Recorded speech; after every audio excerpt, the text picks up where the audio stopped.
اعوذ باللہ من الشیطان الرجیم بسم اللہ الرحمن الرحیم الحمد للہ والصلاۃ علی اہلہا۔ ناظرین کرام، السلام علیکم ورحمۃ اللہ وبرکاتہ۔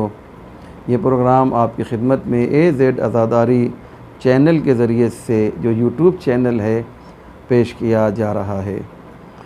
ہم ایسے جوانوں کی حوصلہ افزائی کرتے ہیں کہ جو معارف محمد و آل محمد کو پیش کرنے کے لیے شب و روز انتھک کوشش کر رہے ہیں اور فی سبیل اللہ یہ کام انجام دے رہے ہیں۔ بہت سے چینل ہیں، مثلا خود ہمارے بنارس کے عزادار، کاشی کے عزادار، اور یہ چینل جسے آپ دیکھ رہے ہیں AZ عزاداری، جسے نجم علی صاحب چلا رہے ہیں۔ یہ ایسے چینل ہیں جو فی سبیل اللہ خدمت دین مبین اسلام کر رہے ہیں۔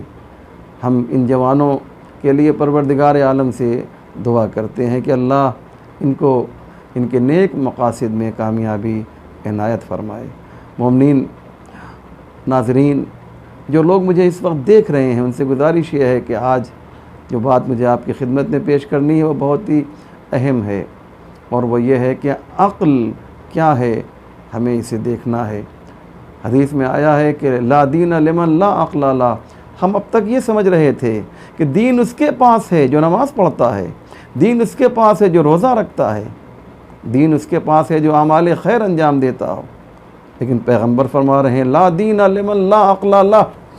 اس کے پاس دین ہی نہیں ہے، اس کے پاس دین ہی نہیں ہے جس کے پاس عقل نہیں ہے۔ آئیے ایک بہت ہی خوبصورت واقعہ انشاءاللہ آپ کو بہت پسند آئے گا۔ آپ کے لیے بعنوان ہدیہ اور تحفہ میں اس واقعے کو پیش کر رہا ہوں۔ آیت اللہ مشکینی رحمۃ اللہ علیہ، جو بہت ہی جید اور بزرگ عالم دین تھے، انہوں نے اس واقعے کو نقل کیا ہے۔ وہ کہتے یہ ہیں کہ جناب آدم کے پاس 3 خوبصورت اور نورانی انسانی شکل میں 3 شخص آئے اور جناب آدم کے داہنی طرف بیٹھ گئے، اور 3 نہایت ہی بدصورت انسانی شکل میں 3 شخصیتیں آئیں اور جناب آدم کے بائیں طرف بیٹھ گئیں۔ جناب آدم نے تعجب کیا، یہ کون ہیں؟ فوراً ان لوگوں سے سوال کیا، ان میں سے ایک جو خوبصورت انسان کی شکل میں تھے، پہلے سے پوچھا کہ آپ کون ہیں؟ اس نے کہا مجھے محبت کہتے ہیں۔ کہا تم رہتے کہاں ہو؟ اس نے کہا کہ میں انسان کے دل میں رہتا ہوں۔ دوسرے سے پوچھا جو خوبصورت و نورانی انسان تھا، آپ؟ اس نے کہا مجھے عقل کہتے ہیں۔ کہا اور آپ کہاں رہتے ہیں؟ کہا کہ میں مغز انسانی میں رہتا ہوں، انسان کے مغز میں، بھیجے میں۔ تیسرے سے پوچھا جو تیسرا خوبصورت انسان تھا کہ اور آپ؟ کہا مجھے حیا کہتے ہیں، شرم کہتے ہیں۔ کہا آپ کہاں رہتے ہیں؟ کہا میں انسان کی آنکھ میں رہتا ہوں۔ اب سنیے، جناب آدم ان لوگوں کی طرف متوجہ ہوئے جو بہت ہی کریہ المنظر تھے، بدصورت تھے، ان کی طرف متوجہ ہوئے، اور ان میں سے پہلے سے پوچھا اور کہ آپ کون ہیں؟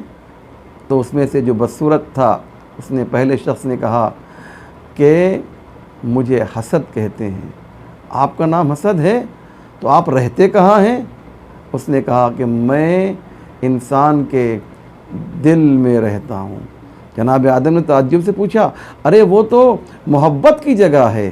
اس نے کہا کہ جب میں یعنی حسد جب میں آ جاتا ہوں تو محبت چلی جاتی ہے۔ آپ اندازہ لگائیں کہ یہ کتنا خوبصورت انداز ہے کہ جہاں پر حسد ہوتا ہے وہاں پر محبت نہیں ہوتی ہے۔ پھر دوسرے بدصورت انسان سے جناب آدم نے سوال کیا اور تم کون ہو؟ تو اس نے کہا کہ مجھے غضب کہتے ہیں۔ غضب یعنی غصہ، میں غصہ ہوں۔ جناب آدم نے کہا اور تمہارا ایڈریس، رہنے کی جگہ، تم کہاں رہتے ہو؟ تو اس نے کہا، غصے نے کہا کہ میں انسان کے مغز میں رہتا ہوں۔ جناب آدم نے فوراً کہا ارے وہ تو عقل کی جگہ ہے، کہا جب میں آ جاتا ہوں، غصے نے کہا کہ جب میں آ جاتا ہوں تو عقل رخصت ہو جاتی ہے۔ اللہ اکبر۔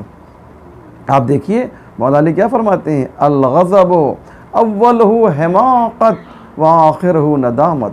غصے کی ابتدا کیا ہے؟ حماقت ہے، بیوقوفی ہے، یعنی عقل کا زائل ہو جانا ہے، اور آخر میں کیا ہوتا ہے؟ اس کے آخر میں اس کا انجام یہ ہوتا ہے کہ انسان پشیمان ہوتا ہے، شرمندہ ہوتا ہے۔ ایک کسی بھی بڑی ایسی خطرناک چیز ہاتھ میں ہے، غصہ آیا، ٹیلی ویژن کے اسکرین کو توڑ دیا، یہ غصے نے کیا نا، لیکن بعد میں جب غصہ ٹھنڈا ہوا تو کہا کاش میں ایسا نہ کرتا۔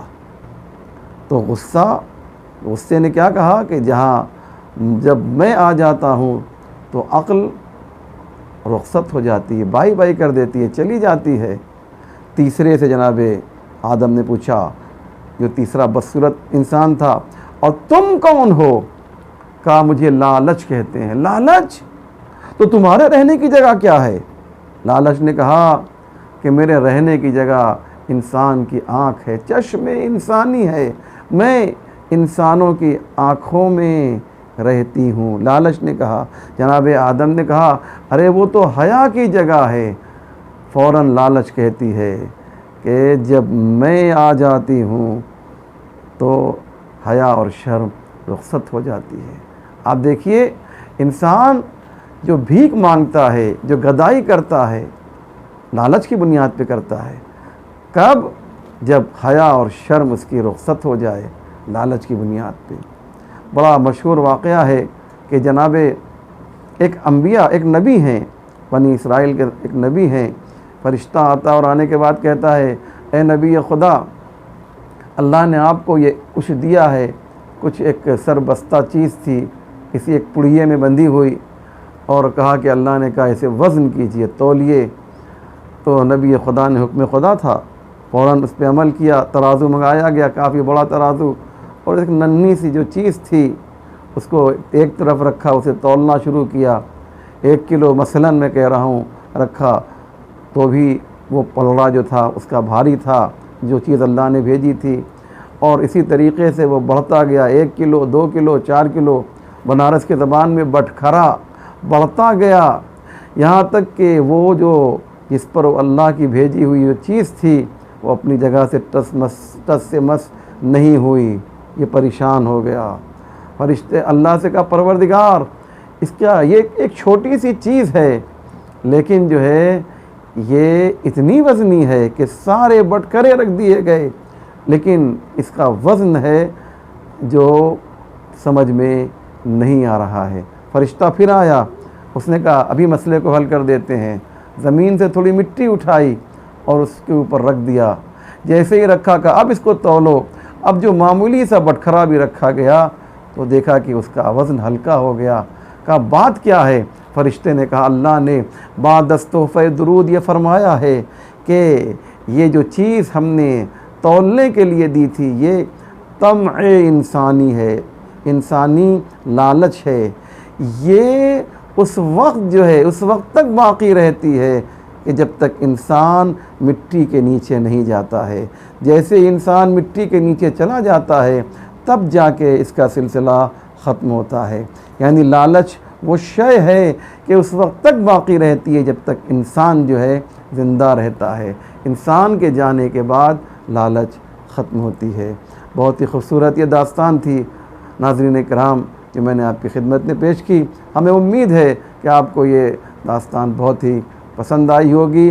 اگر آپ کو پسند آئی ہے تو میری گزارش یہ ہے کہ ان بچوں کی حوصلہ افزائی کے لیے آپ اسے جو ہے اپنے دوستوں میں، اپنے رشتہ داروں میں فارورڈ کریں تاکہ اس خوبصورت داستان سے وہ بھی فائدہ حاصل کر سکیں۔